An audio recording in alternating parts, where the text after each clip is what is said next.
Alam nyo ba na pwede natin i-convert itong pindutan o yung keypad ng ating video game machine para hindi na po tayo bibili ng battery at gagawin natin yang USB powered.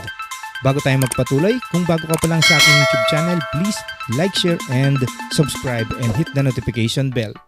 Bali, ang kailangan lang po natin dito ay isang lumang charging cable or USB cable na luma. Ito po obviously kalimitan naman nasisira po sa ating mga USB cable. Ito yung dulo na pupunta dun sa ating cellphone.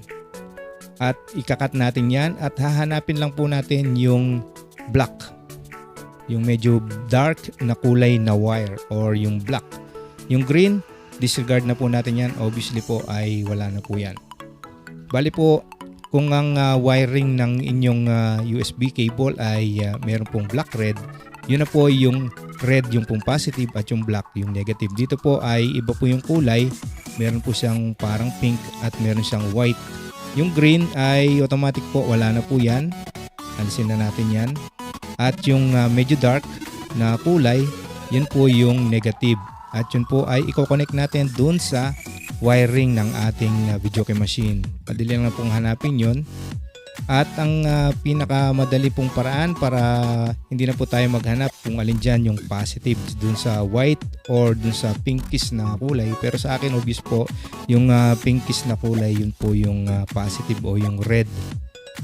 Ay pagsamahin nyo na lang yung white at saka yung pink.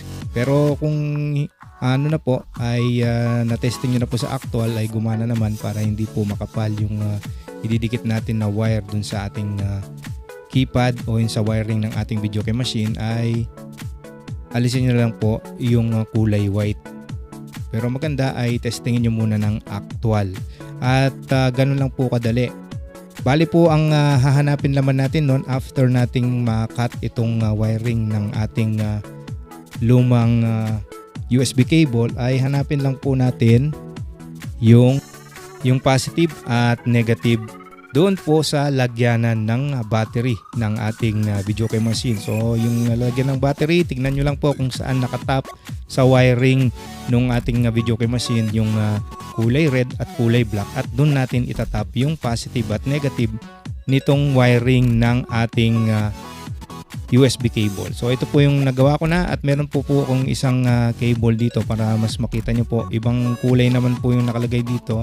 Dito obvious dito sa isang USB cable na alin po dyan yung positive at negative, red at black. Positive yung red, negative yung black. So itatap lang natin kung saan nakatap yung red at black doon sa ating lalagyanan ng battery papunta sa wiring ng ating video game machine. So susundan nyo lang kung saan nakatap yon at doon natin itatap din itong ating USB.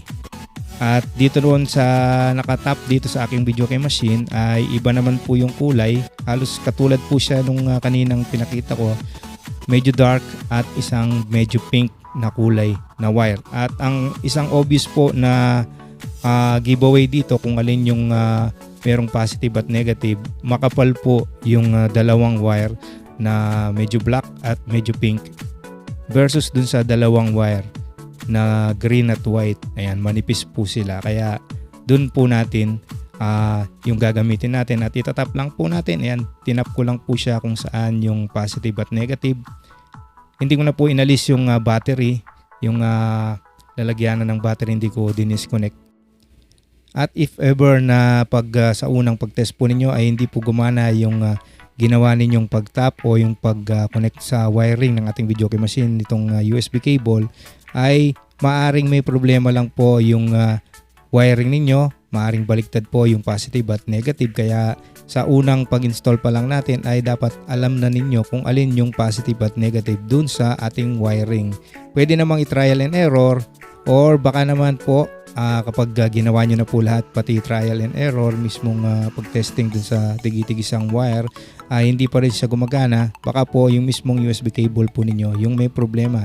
At saka po yun po yung kahalagaan na wag nyo na pong aalisin itong lalagyan ng battery at kung saan po siya nakatap para meron po kayong idea kung saan po yung wiring po ng positive at negative kung saan nakakonect sa ating video key machine. So testingin na natin, pakinggan na po natin. 9, 0,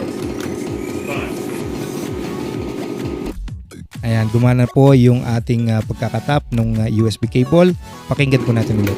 9, 0, 5. At ganyan na po kadaling i-convert yung keyboard ng ating video key machine para hindi na po tayo gagamit ng battery at hindi na po tayo problema. Halimbawa na stock po yung ating video key machine ay nawawalan po or na-discharge po yung battery. Ganito lang po kadali para USB powered na po siya. Maraming salamat po sa panonood. Again, kung bago ka pa lang sa aking YouTube channel, please like, share, and subscribe and hit the notification bell para lagi kang updated sa aking mga videos.